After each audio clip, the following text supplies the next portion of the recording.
Seems the entertainment industry is about as anti-Trump as any economic concern could ever be. Good evening, fellow SAG-AFTRA members and everyone at home and everyone in airports that belong in my America. You are a part of the fabric of who we are, and we love you and we welcome you. They were at war with us. We were not at war with them. What's wrong with a little inconvenience to protect the American people? Absolutely nothing, Sean. The president was elected to protect this nation. Whether it's the wall or whether it's extreme vetting, the average American that represents the backbone of our great nation elected him to be the commander-in-chief, to do primarily his first duty, to protect them and to win this war. The idea that we allow anybody into this country is an act of political suicide. Every nation, if the word nation is to have a meaning, every nation has a right to decide who comes into our country. And if there is a question of whether or not you wish to respect the U.S. Constitution or you wish to harm the Americans that are already here, you will be dealt with as a national security threat. You listen to all the Obama intelligence officials all saying ISIS will infiltrate that population. This is we have so many majority Muslim countries that are not impacted, but the media insists on calling this a Muslim ban. Let me put up on the screen, because the question was asked by by McLaughlin and Associates from December.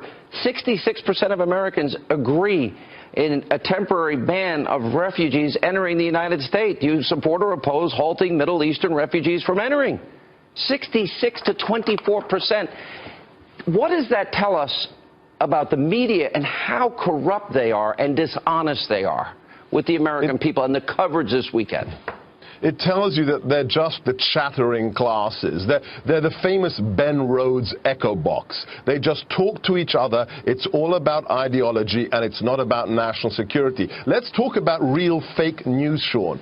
If this were about a religion, or if this were about a Muslim ban, then how come the largest Muslim nation on the planet, Indonesia, exactly, isn't listed? How is it that the largest Arab nation, Egypt, is not mentioned? Because of Senate Democratic opposition, the Senate has confirmed exactly 4 Trump cabinet nominees. That is the lowest number in over 40 years of Senate history. If you think about this, when Bill Clinton at this time, 17 cabinet nominations confirmed. Jimmy Carter, 12 confirmed. Ronald Reagan, 15 confirmed. Barack Obama, 11 confirmed. They have confirmed 4 Trump nominees.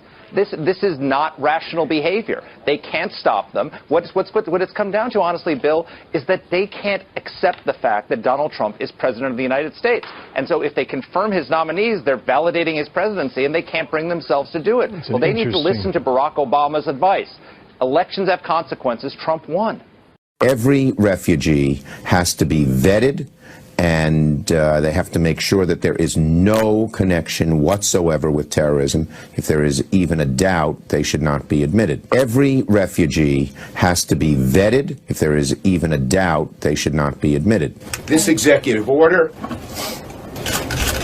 was mean-spirited and un-American. Democrats were notified, yeah. Everybody on the committee was notified. You notice we had every Republican here. Every Republican was sitting in their seats this morning, not one Democrat. Mr. Chairman. You know, look, I'm a very forgiving person. All we have to do is start acting like this is a committee that should act well. It always has in the past. We've never had anything like this happen in the past. And we'll get together and we'll make things work in the future. But there's no excuse for what they did yesterday, and there's no excuse for them not coming today. We notified them, and they just plain they followed a cheap political ploy, and they should be ashamed. Not only in the states most heavily affected, but in every place in this country are rightly disturbed by the large numbers of illegal aliens entering our country. The jobs they hold might otherwise be held by citizens or legal immigrants. The public service they use impose burdens on our taxpayers. That's why our administration has moved aggressively to secure our borders more, by hiring a record number of new border guards, by deporting twice as many criminal aliens as ever before, by cracking down on illegal hiring, by barring welfare benefits to illegal aliens. In the budget I will present to you, we will try to do more to speed the deportation of illegal aliens who are arrested for crimes, to better identify illegal aliens in the workplace as recommended by the commission headed by former Congresswoman Barbara Jordan. We are a nation of immigrants, but we are also a nation of laws. It is wrong and ultimately self-defeating for a nation of immigrants to permit the kind of abuse of our immigration laws we have seen in recent years, and we must do more to stop it.